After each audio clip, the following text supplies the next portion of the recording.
Paulo.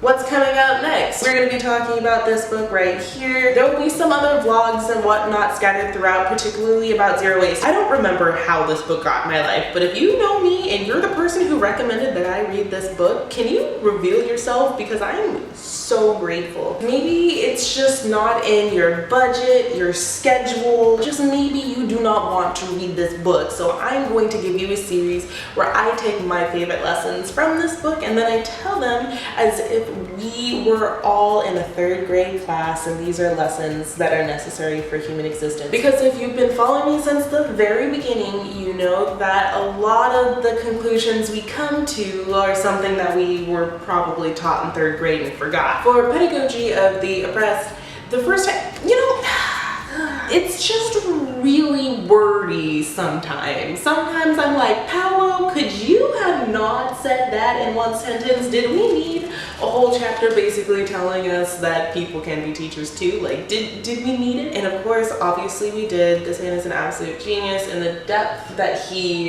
digs. I mean, it's just like, how precise he is. It's like, this is an ironclad book, in my opinion. If you're able to stick with me through the whole series, especially if you've never read this book before, what I expect from people in the comments is to contribute dialogue in some way, shape, or form about the video, about, maybe you've read this and you want to contribute to the conversation. No one here is allowed to be a teacher though. You're allowed to be an admirer or appreciator, but it never should come from a place of like, I know this and I'm telling you that, because if you read this book then you realize that's not the way that you should be taking it. And I realize that me saying that is a bit of a contradiction, but it's my channel. You want to fight me? Let's go. Just kidding, I don't want to fight him. If you don't follow me on Snapchat, it might be a good idea to do so, or on Instagram or on Twitter, because I also post my zero waste stuff there. You interact with this video however you see fit. That is your life and your choices. You can find me on the social derps.